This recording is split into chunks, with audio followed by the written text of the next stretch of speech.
Hello everyone, मेरा नाम है आनंद। आप देख रहे हैं द सिलेक्शन पॉइंट। आज के वीडियो में हम देखने वाले हैं एक और भर्ती के बारे में जो डीआरडीओ। जी हाँ, बिल्कुल आप सही समझ रहे हैं, ये वही डीआरडीओ है जिसके बारे में आप जानते हैं। डिफेंस रिसर्च डेवलपमेंट ऑर्गेनाइजेशन जो हमारी है, उसमें कुछ वैकेंसी आई हुई है। ठीक है, तो उसी वैकेंसी के लिए जो हमारा नोटिफिकेशन नंबर आया हुआ है, उसका नोटिफिकेशन नंबर है हमारा सेप्टेम्बर 10 A&A 2022। इस नोटिफिकेशन की जो डेट है वो 27 तारीख की है। ठीक है ना, मतलब आज की डेट है।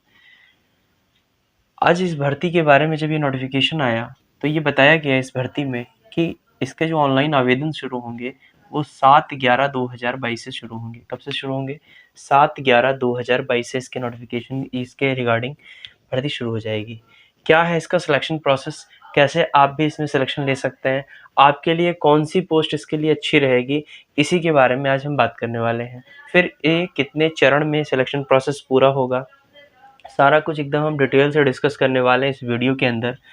तो सबसे पहले हम दो इम्पॉर्टेंट डेट पर काम करते हैं, जैसे कि हमेशा की वीडियो में रहता है कि एक ऑनलाइन कब से शुरू हो रहा है, तो 7 तारीख से शुरू हो रहा है। लास्ट डेट कब है? 7/12, मतलब नवंबर में फॉर्म स्टार्ट हुए हैं, नवंबर स्टार्ट होगा और वैसे ही दिसंबर की 7 तारीख को ये फॉर्म एंड हो जाएगा। एक चीज़ और, जो इसकी फ़ीस की आखिरी डेट है वो भी यही है। मतलब अगर आप फ़ी पेमेंट करना चाहते हैं तो उसके लिए भी आपको 7 तारीख को ही फ़ीस पेमेंट करना होगा।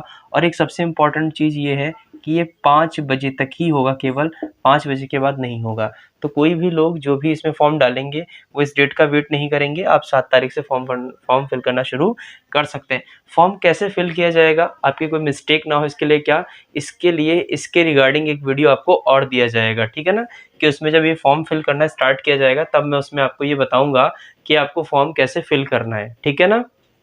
चलिए समझते हैं इस वीडियो को। अच्छा, एक चीज़ और है, आप में से कोई भी एक कैंडिडेट जिसको ये लगता है कि उसको फॉर्म मुझी से भरवाना है, या फिर आप ऐसे चाहते हैं कि उसके फॉर्म के रिगार्डिंग लोगों को समझा दिया जाए, तो आप में से कोई एक कैंडिडेट मुझे व्हाट्सएप पर मैसेज कर सकता है। ठीक है ना, उसका फॉर्म मैं भरवा दूंगा। ठीक है ना, आप 7408944023 पर आप मैसेज कर सकते हैं अगर आपको मेरे से फॉर्म फिल करवाना है, या फिर आप चाहते हैं कि आपका फॉर्म फिल करके मैं लोगों को बताऊं कि ये फॉर्म ऐसे फिल होता है, तो आप मुझे मैसेज कर सकते हैं। अब बात करते हैं कि इसके लिए फ़ीस कितनी रखी गई है। तो देखिए, जो जनरल, ओबीसी और ईडब्ल्यूएस के कैंडिडेट हैं उनके लिए 100 रुपये की फ़ीस रखी गई है। मतलब अगर आप जनरल, ओबीसी और ईडब्ल्यूएस कैंडिडेट हैं तो आपको 100 रुपये फ़ीस पेमेंट करनी पड़ेगी। अगर आप एससी, एसटी और फीमेल कैटेगरी में आते हैं तो आपके लिए कोई फ़ीस नहीं रखी गई है। एक चीज़ और है, यहाँ पर कुछ एज रिलैक्सेशन, रिलैक्सेशन बोल रहा हूँ, एज की कुछ बाउंडेशन है। जैसे मिनिमम 18 साल वो तो होनी ही चाहिए। अगर बात करते हैं मैक्सिमम एज की, तो मैक्सिमम एज के लिए 27 साल एज रहती है। ठीक है ना, कुछ पोस्ट ऐसी हैं जिनके लिए 27 साल है, कुछ पोस्ट ऐसी हैं जिनके लिए 30 साल है। ये कैसे पता चलेगा किसके लिए 27 साल है, किसके लिए 30 साल है? उसके लिए जब आप फॉर्म फिल करेंगे, जब आप फॉर्म फिल करना स्टार्ट करेंगे, तो वहाँ पर जहाँ पर एज की आती है ना, जहाँ पर आप डीओबी भरते हैं, तो जब आप डीओबी फिल करेंगे अपनी, तो आपके डीओबी फिल करने के बाद उसमें वो ऑप्शन नहीं आएंगे जो आपके, मान लीजिए आप 28 साल के हैं, तो अगर आप कोई 28 साल के बेसिस पर, मतलब आपने सोचा मैं 27 साल वाला फॉर्म भर देता हूँ, ठीक है ना, तो वहाँ पर फिर वो वाले आपके ऑप्शन खुलेंगे ही नहीं जो 30 साल में मिलते हैं, या फिर जब आप रिलैक्सेशन लगा देंगे तो वो वाले फॉर्म ओपन हो जाएंगे।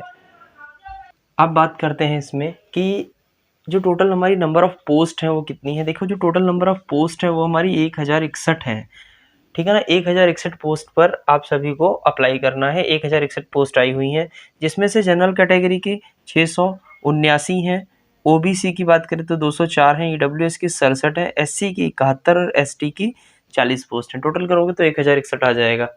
अब इतना सब कुछ तो हमने जान लिया, अब बात करते हैं कि ये जो एग्ज़ाम रहने वाला है, ये किस हिसाब से इसमें भर्ती होने वाली है। तो देखो साथियों, ये जो एग्ज़ाम रहने वाला है ये टियर 1 और टियर 2 के बेस पर रहने वाला है। अच्छा, इसमें जो टियर 1 है वो तो सभी के लिए कॉमन एग्ज़ाम जैसा आपको दिखेगा, ठीक है, बट वो एग्ज़ाम टियर 1 जो है वो सबके लिए एक जैसा है नहीं। अभी बताऊँगा क्यों नहीं है सबके लिए एक जैसा। तो सीबीटी जो टियर 1 है हमारा, जो सीबीटी हमारा पहला होने वाला है, तो वो नाम सभी के लिए सीबीटी ही है। ठीक है ना, कंप्यूटर बेस्ड टेस्ट ही रहने वाला है, रहेगा कंप्यूटर बेस्ड टेस्ट ही, और इसमें एमसीक्यू ही आएंगे। यहाँ तक तो सभी के लिए सेम है। बट अगर मैं बात करूं कि कुछ पोस्ट हैं, जैसे इन्होंने कोड दिया है 301, अगर आप इस कोड को 301 को देखेंगे तो देखिएगा यहाँ पर एक पट्टी आएगी, वहां पर 301 वाले पोस्ट आएंगे। अगर आप उससे बिलोंग करते हैं तो जो आपका पेपर होगा उसमें जनरल हिंदी और जनरल इंग्लिश पूछी जाएगी, और ये 40 और 40 क्वेश्चन आएंगे दोनों के, ठीक है ना। तो जिनका 301 कोड लगेगा उनके लिए 40 हिंदी के 40 इंग्लिश के क्वेश्चन आएंगे, और 301 उनका कोड रहेगा, और उनके लिए सीबीटी जो फर्स्ट है वो इस बेस पे रहेगा। जितनी भी बची हुई पोस्ट रहेंगी, ठीक है ना, मैं क्या कह रहा हूँ, जितनी भी बची हुई पोस्ट रहेंगी, जो बची हुई पोस्ट के अंतर्गत आते हैं, उनके लिए क्या रहने वाला है साथियों, तो उनके लिए रहने वाला है दूसरा वाला 75 क्वेश्चंस आएंगे, जो मैथ्स, रीजनिंग, जीए और जनरल इंग्लिश के होंगे, ठीक है। तो इस तरीके से ये एग्जाम होगा कि मतलब जो केवल 301 में आते हैं उनके लिए ऊपर वाला होगा एग्जाम, और जो बची हुई पोस्ट रह जाएंगी उनके लिए ये सारा रहेगा। अच्छा, इसमें कौन है, इनमें देखो, इसमें मोस्ट ऑफ द जो वैकेंसी है वो सारी टाइपिंग की है, लगभग सब में टाइपिंग चाहिए, किसी में शॉर्ट हैंड चाहिए, इस तरीके से रहने वाला है। तो दैट्स वाई इन्होंने कुछ इस तरीके से कैटेगराइज कर दिया पेपर को।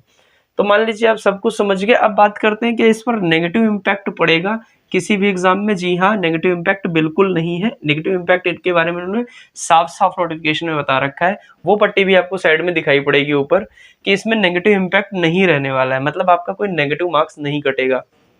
क्लियर हो गया सभी को। तो टीयर 1 आपका हो जाएगा। जब जो लोग टीयर 1 में प्रोविजनली शॉर्टलिस्ट कर लिए जाएंगे उनके लिए फिर टीयर 2 कराया जाएगा। फिर टीयर 2 में क्या होगा, टीयर 2 में देखो कुछ का होगा फिजिकल और कुछ का होगा स्किल, डिपेंड करेगा कि आप किस पोस्ट के लिए अप्लाई किए हैं। तो आप जैसी पोस्ट के लिए अप्लाई किए होंगे उसके लिए आपका टीयर 2 रहेगा। जब ये टीयर 1 एग्जाम हो जाएगा तब फिर हम लोग टीयर 2 पर फिर से एक बार डिस्कस करेंगे। इसमें फिजिकल रहने वाला है और स्किल टेस्ट रहने वाला है, ठीक है ना। फिर बात आती है कि अगर आप टीयर 1 क्वालिफाई करते हैं, टीयर 2 क्वालिफाई करते हैं, तब होता है डॉक्यूमेंट वेरिफिकेशन। इसका जो डॉक्यूमेंट वेरिफिकेशन होगा वो आपका संबंधित, जब आपको ज्वाइनिंग होगी, जब आपको डिपार्टमेंट अलॉट होगा, जब आप ज्वाइनिंग के लिए जाएंगे तो वहां पर डॉक्यूमेंट वेरिफिकेशन आपका कराया जाएगा, ठीक है। तो इस तरीके से ये पूरा सिनेरियो रहने वाला है। और ये जो हमारे डीआरडीओ की एग्जाम, जो हमारे डीआरडीओ में वैकेंसी आई है, इस तरीके से रहने वाली।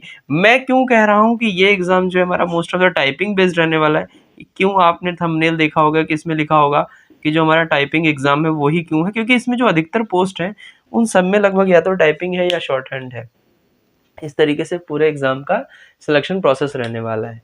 तो साथियों, ये रही पूरी जानकारी जो मुझे आप तक पहुंचानी थी। आई होप आप सभी को ये जानकारी पसंद आएगी।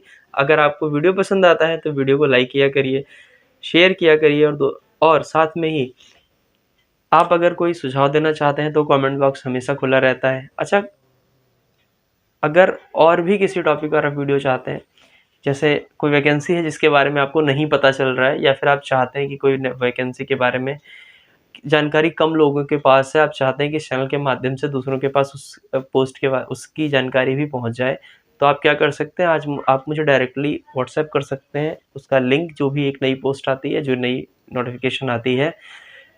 अगर वीडियो यहाँ तक देख रहे हैं तो आप सभी का धन्यवाद। चैनल को सब्सक्राइब जरूर करिएगा, बेल आइकन प्रेस करिएगा। Thank you. जल्द मिलेंगे नेक्स्ट वीडियो में, तब तक के लिए टेक केयर, बाय बाय। अपना ध्यान रखिए और पढ़ाई करते रहिए। धन्यवाद।